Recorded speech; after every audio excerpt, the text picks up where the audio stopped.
है आपका हमारे YouTube channel different education point पर।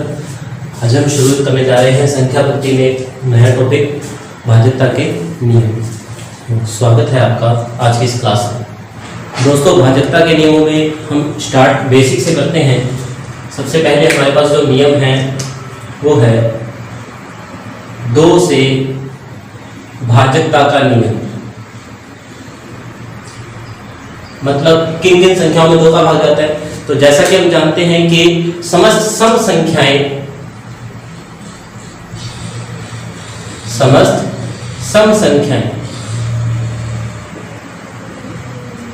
यानी कि 0, 2, 4, 6, 8 जितनी भी सम संख्याएं हैं इस तरह से आगे चलती रहेंगी। ये सभी संख्याएं 2 से विभाजित होती हैं, या हम यूं कहें कि ऐसी संख्याएं जिनके अंत में यानी कि इकाई अंक इन 5 अंकों में से कोई भी हो, 2, 4, 6, 8, 10, तो वे सभी संख्याएं 2 से विभाजित होती हैं। नेक्स्ट देखें, इसमें 3 से भाज्यता।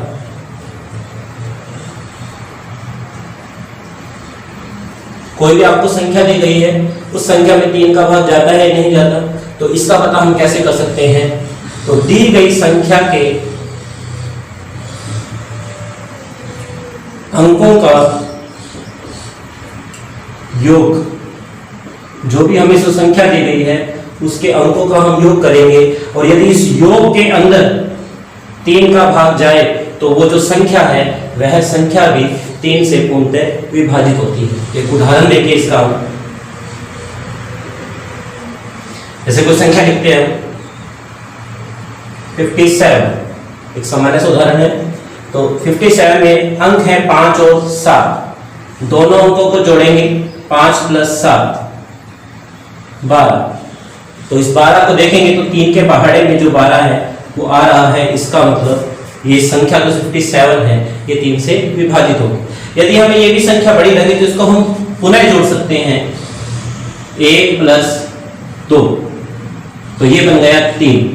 तो यहां भी हम देखें तो अंत में भी जो हमें उत्तर मिला वहां भी 3 का भाग जा रहा है, जिसका मतलब ये संख्या 3 से पूर्णतः विभाजित होगी। और संख्या ले, जैसे कोई भी संख्या आप ले सकते हैं। अब जैसे ये संख्या है तो हमें भाग नहीं करना कि भाग जा रहा है नहीं जा रहा। हम देखते हैं कि इसमें 3 का पूरा भाग जाएगा या नहीं जाएगा। भाग करने की कोई आवश्यकता नहीं है दोस्तों, तो हमें सिर्फ अंकों को जोड़ना है। तो 4 और 5 9, 9 और 9 18, 18 और 8 ये बन गया 26। अब 26 को यदि हम फिर से जोड़े 2 + 6 तो ये बन गया 8। अब 3 की टेबल में 8 नहीं आता, इसका मतलब ये संख्या 3 से विभाजित नहीं है। तो 3 से विभाजित का सामान्य से नियम, दी गई संख्या के अंकों का योग करेंगे, यदि उस योग में 3 का भाग जाता है तो उस पूरी संख्या में भी 3 का भाग जाएगा। नेक्स्ट देखें हम 4 से भाज्यता। यानी कि ऐसी कौन सी संख्याएं हैं जिनमें 4 का भाग जाता है, या दी गई संख्या में 4 का भाग जाएगा या नहीं जाएगा, उसका पता कैसे कर सकते हैं। तो देखिए, संख्या के अंतिम 2 अंक, जो भी हमें संख्या दी गई है उसके जो अंतिम 2 अंक हैं, अंतिम 2 अंकों से बनी संख्या में 4 का भाग। मतलब आपको कोई संख्या दी गई है, जैसे 1256, तो इस संख्या में जो अंतिम 2 अंक हैं हमारे पास, यानी कि 5 और 6, इससे जो संख्या बनी है 56, इस संख्या में यदि 4 का भाग जाए तो 4 का भाग देंगे तो 4 एकम 4 और 4 चौक 16, तो पूरा भाग जा रहा है। इसका मतलब ये जो संख्या दी गई है इसमें भी 4 का पूरा भाग जाएगा। संख्या में आगे आप कुछ भी जोड़ दीजिए, 4 का भाग डेफिनेटली पूरा जाएगा। नेक्स्ट 5 से भाज्यता। जैसे 2 में हम जानते हैं कि सब संख्याएं यदि अंतिम है या इकाई अंक में आता है तो वह 2 से विभाजित होती है, वैसे 5 में यदि इकाई अंक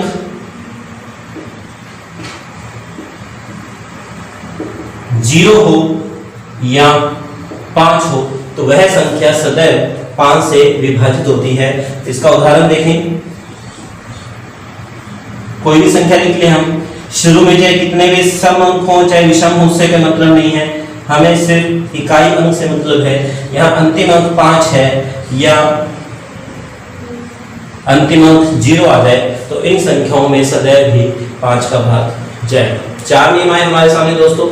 2 से भाजकता, सम संख्याएं उनमें हमेशा 2 का भाग जाता है, या जिस संख्या का इकाई अंक 0 हो, 2 हो, 4 हो, 6 हो, 8 हो वह हमेशा 2 से विभाजित होती है।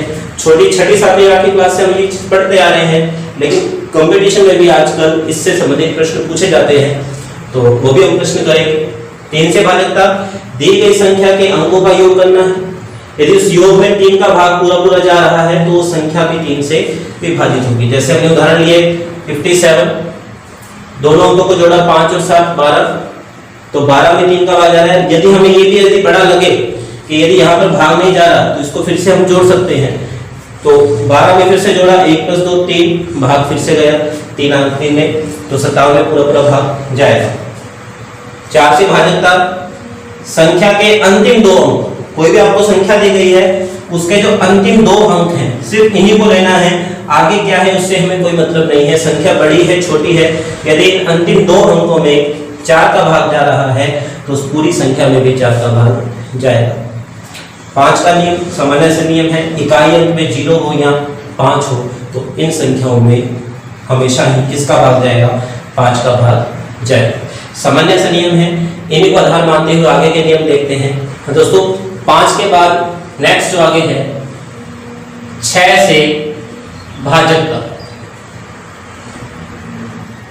यानी कि आपको कोई संख्या दी जाए और उसमें 6 का भाग जाता है या नहीं जाता, ये कैसे पता करेंगे।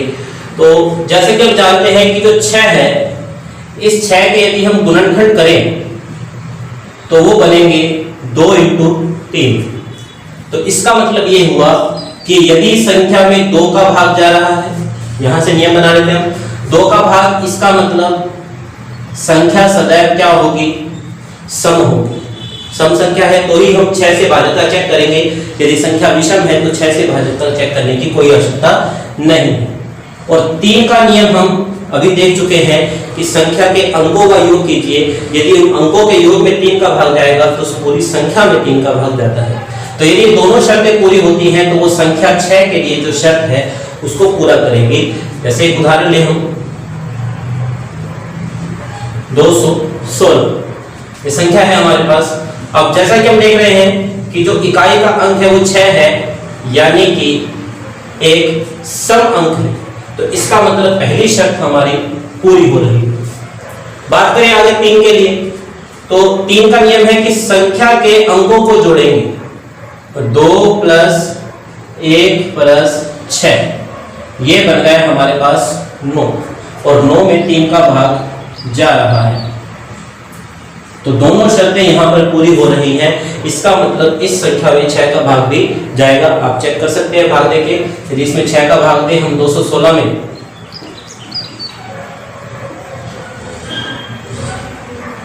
तो याद है 6 × 18 और 6 × 36, तो पूरा भाग जा रहा है इसमें। तो ये है 6 से भाजकता का नियम। नेक्स्ट नियम 7 से भाजकता का नियम। अब 7 से भाजकता का नियम जो है वो देखिए, दी गई संख्या में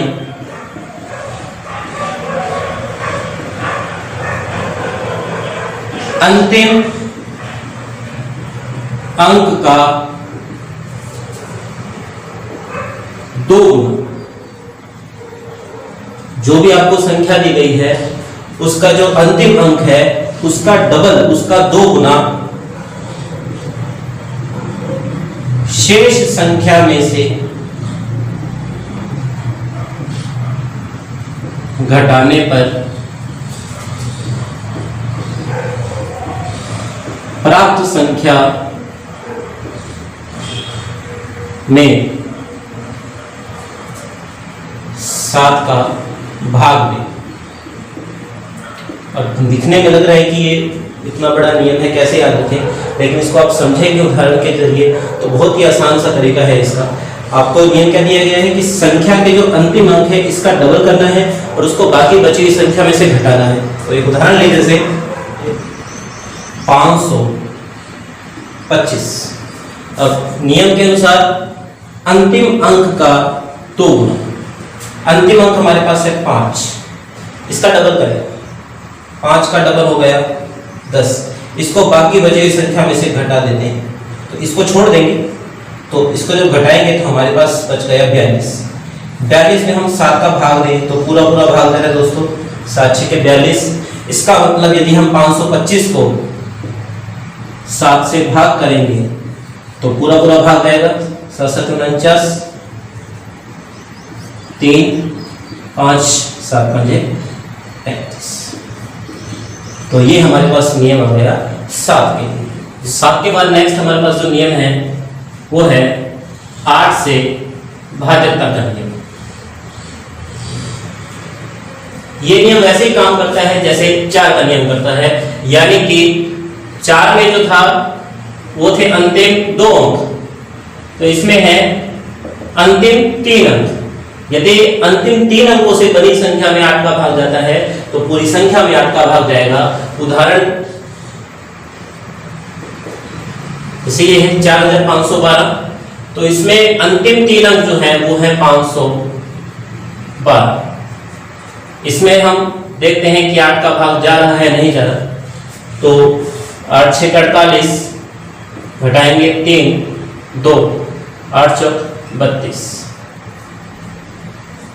तो यहां पर यदि आप ये भी सोच रहे हो कि 4 को तो छोड़ा है तो 4 को भी शामिल कर लेते, भाग तो जब देखे हमने चेक किया ही है, तो लेकिन यदि ये संख्या बड़ी हो, मान लीजिए ये संख्या है, तो यहां पर इस पूरी संख्या में भाग देने से अच्छा है कि हम अंतिम 3 अंक चेक कर लें, तो आराम से पूरी संख्या चेक हो जाएगी कि वो 8 से विभाजित है या नहीं है। नेक्स्ट बात करें 8 के बाद 9 से भाजकता। जैसे 8 का नियम 4 की तरह है, वैसे 9 का जो नियम है वो 3 की तरह चलेगा, यानी कि संख्या के अंकों का योग यदि 9 से विभाजित है तो वह पूरी संख्या में 9 से विभाजित हो जाए। नेक्स्ट 10 से भाजक। अब 10 से भाजकता का जो नियम है, अब हम जानते हैं कि 10 में अंतिम अंक 0 है, तो इसका मतलब जो संख्या है यदि उसका इकाई अंक 0 हो तो उस संख्या में सदैव किसका भाग जाएगा? 10 का भाग जाएगा। नेक्स्ट इसमें 11 से भाजकता, यानी ऐसी संख्या जिनमें 11 का भाग जाता है तो बिना भाग के हम कैसे चेक कर सकते हैं? तो ये नियम थोड़ा ध्यान से समझना दोस्तों, इंपॉर्टेंट है ये। संख्या के समस्थान तथा विषम स्थान के अंकों के योग का अंतर।